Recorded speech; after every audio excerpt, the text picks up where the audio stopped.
இந்த பைக்கை கண்ட்ரோல் பண்ண முடியாம நிறைய பேர் செத்துட்டாங்க. 10 days 10 பைக் இன்ஃபோ சேலஞ்சில் டே 2 1973 யமகா ஜப்பான்ல ஒரு வண்டி லான்ச் பண்றாங்க. அதுதான் RD350. அந்த பைக்கோட இன்ஜினை டியூன் பண்ணி 1983 இந்தியால லான்ச் பண்றாங்க. இந்தியன்ஸ்க்கு அப்ப லான்ச் ஆன ஃபர்ஸ்ட் பவர்ஃபுல் பைக் RD350. யமகாவால டியூன் பண்ணப்பட்ட இன்ஜினே 160 போச்சு 1983. ஸோ இந்த பைக்கு கண்ட்ரோல் பண்ண முடியாம இறந்தவங்க நிறைய பேர். அதனாலதான் இந்த பைக்கு வச்ச பேர் ரேபிட் டெத். இந்த பைக் இந்தியாவில் ஒரு ஃபெயிலியர் மாடல் அப்படின்னு சொல்லலாம். அது ஃபெயிலியர் ஆனதுக்கான 3 ரீசன்.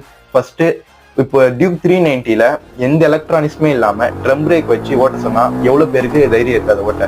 ஸோ அந்த மாதிரி தானே அப்போ ஓட்டினாங்க. அந்த காலத்துல பாத்தீங்கன்னா அந்த பைக்குக்கு இந்தியால ட்ரம் பிரேக் வேரியன்ட் மட்டும் தான் அவைலபிளா இருந்துச்சு. ஜப்பான், USA, ஜெர்மனில அவங்களுக்கு டிஸ்க் பிரேக்கோட RD350 லான்ச் பண்ணாங்க. அப்பயே காஸ்ட் கட்டிங் பண்ணிருக்காங்க. நெக்ஸ்ட் ரீசன், இந்த பைக்கோட பிரைஸ்ங்க 1983 இந்தியால 18,000 ரூபாய்க்கு லான்ச் பண்றாங்க. ஸோ அப்போ பாத்தீங்கன்னா ஒரு 350cc பைக்கு 18,000 ரூபாய்க்கு